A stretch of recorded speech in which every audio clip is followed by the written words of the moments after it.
Ողջույն ձեզ։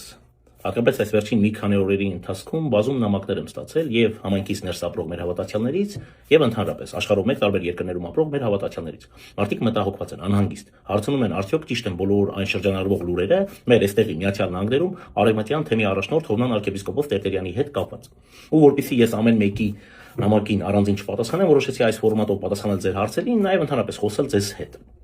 Տեսեք, Հովնան arczepiskopos Տերտերյանին ճանաչում եմ 30 ու ավելի տարիներ, որոնցից 25 տարիները ես արդեն ապրում եմ Միացյալ Նահանգներում եւ վերջին 20 տարիներին եթե ամեն օր շփվել եմ Հովնան arczepiskopos Տերտերյանի հետ, հաճախել եմ եկեղեցի, այնուհետեւ առաջնորդարան, բարևել եմ, խոսել ենք, քննարկել ենք հարցեր, ասեմ ձեզ, որ բազում անհամաձայնություններ եմ ունեցել այս տարիների ընթացքում նրա հետ, ոչ մի անձնական հարց, բոլոր հարցերը վերաբերվել են կամ թեմին կամ ընդհանրապես եկեղեցուն։ Մեկ կամ երկու անգամ նրա կողմից հանդիմանագիր եմ ստացել, դե կներեք իմ ըմբոստ բնավորության համար։ Տեսեք, այս բոլոր լուրերը, որը շրջանառվում են համացանցով, նախ հնարավորինս պիտի կոռեկտ լինեմ, հասկանում եք ինչի մասին եմ խոսում, սրանք նոր բաներ չեն։ Ու 30 ու ավելի տարիներ մենք մեզանից շատերը լսել են այս սրանց մասին, ոմանք ասում էին կան տեսանյութեր, կան փաստեր, այս կողմ, այն կողմ, սրանք միայն խոսքեր են եղել։ Այս 30 տարիների ընթացքում չի եղել մեկը, որ այդ տեսանյութերը հրապարակի կամ այդ փաստերը ներկայացնի։ Եղել են հրապարակումներ, դե կներեք, այդ հրապարակումները մի քանի $100 հարցեր են, ինչքան ուզեք, այնքան հրապարակենք։ Երկու շաբաթ առաջ մեկի հետ հանդիպեցի եկեղեցու բակում, ասում էր կան տեսանյութեր, ասացի կան հրապարակի, ասաց ես չեմ անի տես բան, ասի տուր ես հրապարակեմ։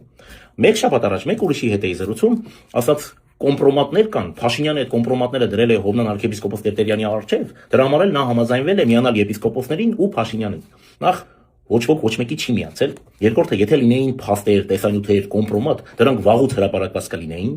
այս 30 տարիների ընթացքում, հետեւաբար թույլ տվեք իբրև խելամիտ մարդ մտածել, եթե լիներ հրապարակված կլինեին, իսկ եթե չկա դրանք միայն խոսքեր են, հետեւաբար ես էլ մտածում եմ, որ դրանք զրպարտություններ են եւ վերջ։ Մի բան էլ հաշվի առեք, որ զրպարտելով ոչ միայն վիրավորում եք Հովնան Սրբազանին, այլ դուք վիրավորում եք այս համայնքում ապրող միլիոնավոր հայերիս։ Ավելին ասեմ ձեզ, այս բոլոր ժամանակներում եղել են մարդիկ, ովքեր վարձատրվել են, որպեսզի կարողանան այս ամեն ինչ ինչի մասին խոսում են ապացուցել։ Նրանք նույնպես չեն կարողացել ապացուցել, բայց հակառակ այդ ամեն ինչին, որ խոսել են ու չեն կարողացել ապացուցել, ես ուզում եմ խոսել Հովնան arczepiskopos Տերտերյանի կողմից արված գործերից ու ապացույցներով։ Ասեմ ձեզ նաև, որ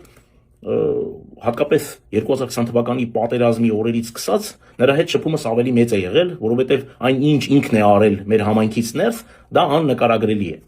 Համակարգել է $1,000,000 օգնություններ դեպի Հայաստան, Արցախ-աշխարհ, Արցախահայությանը։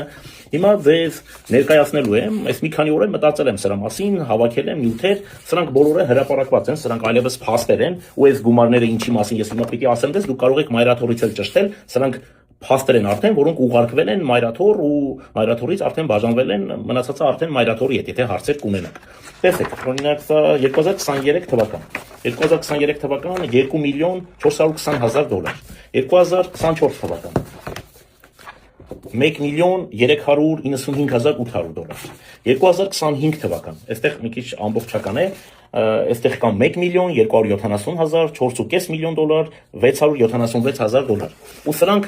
ամբողջը չեն։ Հովնան Սրբազանի կողմից համակարգած այս բարեգործությունների մասին կարելի է ժամերով խոսել, սրանք այլևս փաստեր են։ Ու ուղղակի վերցնել բախարակել մեկին, ով այս ազգի համար լիքը բան ունի արած, ես բարոյական չեմ համարում։ Էլ չեմ ասում, որ Հովնան arczepiskopos Տերտերյանը տարիներ շարունակ օգնել է հարյուրավոր հոգևորականների, ամուսնացյալ քահանաների, ներառյալ այն քահանաներին, ովքեր որ բախարակում են նաև Հովնան arczepiskopos Տերտերյանին, օգնել է մեր արևներին, բազում են հարյուրավոր բարեգործությունների մասին կարող եմ խոսել։ Էլ չեմ ասում, այստեղ երբ մենք տարիներ առաջ ֆրիվեյը փակել էինք, վստահ եմ կհիշեն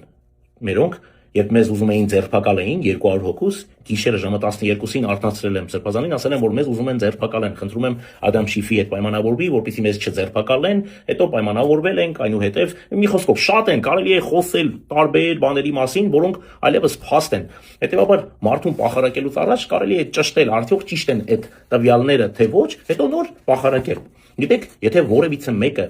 չի կիսում որևիցե մեկի քաղաքական հայացքները, չի նշանակում, որ նա վատ մարդ է ու նրան կարելի է պախարակել կամ զրպարտել։ Հետևաբար, այդ ամենը անելուց առաջ կարելի է երկար մտածել։ Բարի օր ձեզ ու Աստված թող օրհնի ձեր ընտանիքները։ Սա ուղղակի սենց ձեռքի հետ։ 1999 թվականին կաթողիկոսական ընտրություններին իր ըմբոստ բնավորությամբ եւ իր անհամաձայնություններով հատուկ աչքի էր ընկնում Աբրահամ եպիսկոպոս Մկրտչյանը, այն ժամանակվա նաև Սյունիքի թեմի առաջնորդը, այսօր արդեն Վայոց թեմի առաջնորդ Աբրահամ արքեպիսկոպոս Մկրտչյանը։ Եվ այսօրվա պես հիշում եմ եւ վստահ եմ, որ իմ սերունդակիցներից շատերն են հիշում, որ կաթողիկոսի օծման օրը Սուրբ Պատարագի ժամանակ, երբ օծում էին կաթողիկոսին, Աբրահամ Սրբազանը թողեց եւ լքեց մայր տաճարը։ Հիմա որ ասում եք եպիսկոպոսները միացել են Նիկոլ Փաշինյանին, հիմա Աբրահամ Սրբազանն է միացել Նիկոլ Փաշինյանին, թե Նիկոլ Փաշինյանն է միացել Աբրահամ Սրբազանին, հասկանում ես։ Մեր հասարակության ամենամեծ խնդիրներից մեկը գիտեք որն է։ Ինֆորմացիա չունենալը, տեղեկացված չլինելը։ Ինչ որ մեկից ինչ որ մի բան են լսել ու առանց ճշտելու արդյոք ճիշտ է այդ ինֆորմացիան, թե ոչ, այդ չճշտված ինֆորմացիայի վրա կարծիք են ձևավորում ու այդ կարծիքը հрамցնում են մեր հասարակությանը, խաբում են մեր հասարակությանը։ Բայց ոչինչ,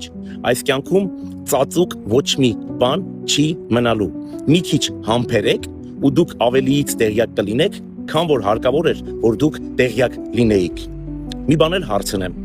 ինչի նախքան կարծիք ձևավորելը չեք ճշտում, արդյոք ձեր լսածը ճիշտ է, թե ոչ, թե չեք ուզում իմանալ ճիշտ է, թե ոչ։ Ոչինչ, քիչ է մնացել, մի քիչ էլ ու ամեն ինչ իր տեղը կընկնի։